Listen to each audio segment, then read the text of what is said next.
Hello, my name is 8CRomero and I am a registered nurse.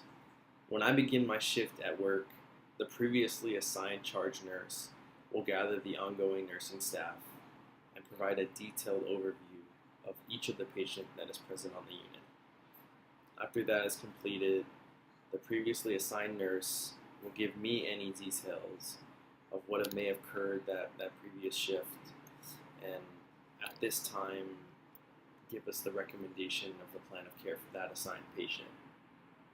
And once this is all completed, myself and the previously assigned nurse will go into that patient's room, and this gives us an opportunity for me to introduce myself and for the previous nurse to say their formal goodbyes.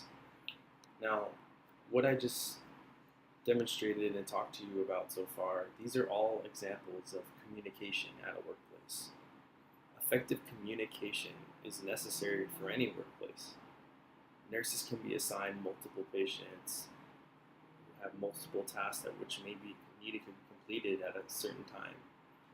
And what this means is multiple healthcare providers may be assigned to assist in this patient's plan of care.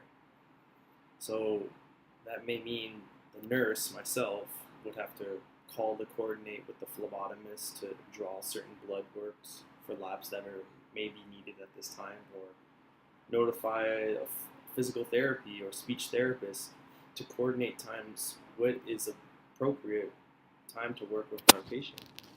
These are all signs of communication where they must be filled in correctly.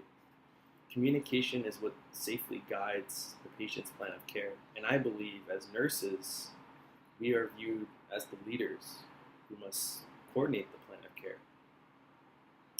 Now next, I want to explain the importance of communication with our physicians. As nurses, we must report any unexpected events to our primary care providers because ultimately they are in charge of the plan of care. I could recall a former patient on my unit that I was taking care of reported having difficulty breathing. After providing my assessment, providing any medical nursing interventions that I could provide, I was to report those events, unexpected events, to that primary doctor so any necessary treatment or interventions could be implemented at that time. Now, whether that means medications or blood work or diagnostic studies, these are all communication that must be talked to the physician about. Now, as I said, communication to the physicians is very important and to our other staff members, but communication with family members is definitely necessary as well. I work on a pediatric unit where families come in often distraught because of their loved one's situation. As nurses, we have a duty to ease these tensions during these stressful times. And I could recall admitting a newborn baby on my unit some time ago, and I recall the parents' facial expressions, and it said it all. They're a lot. You could see they felt, "Why am I here? Why is my daughter here? Did I do something wrong? Could I have done something better?" And these are all issues that need to be addressed, and communicating these feelings with the necessary parties, such as the primary doctor or the Chapman services or social worker. As a nurse, we have to communicate these feelings that our family members are having to these necessary parties. Now, the most important individual we have to communicate with is our patient. They are placed in this unfamiliar environment, experiencing unusual feelings and thoughts, and majority of the time they don't even know how to express these feelings or thoughts. Now, nurses are the ones who must be there to carefully listen and be there and serve as an advocate. Now, as nurses, we must address these issues to the necessary individuals to better help serve our patient and make their comfort level and improve their stress. Now, these are all examples of communication and their importance in our workplace. However, the lack of communication can lead to serious complications to our patients and result in negative outcomes. Such medical factors I want to start with is medical errors.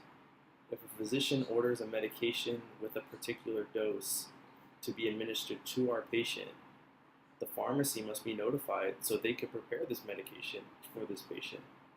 Now, by not safely communicating these instructions can lead to wrong medications, wrong doses, wrong timing, which could hurt our patient. Next, I want to say is lack of unity. Lack of unity can occur due to lack of communication. A patient of mine was suffering from multiple health conditions, and this meant multiple consultant physicians would have to assist in the plan of care.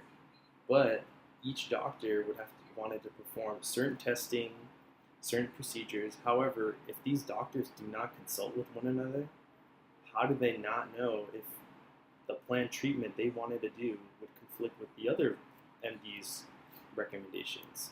Communication. It definitely makes a difference. And finally, one I must personally say can occur if lack of communication is delayed discharge.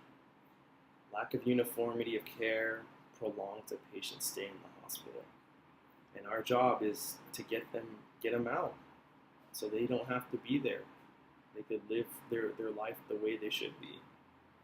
Now, therefore, we must realize that all medical staff members, we are all a team. And we have one goal, which is creating a healthier lifestyle and outcome towards our patients. So to all you nurses out there, don't be afraid to speak up, communicate, be the voice for your patient if you have to. Thank you.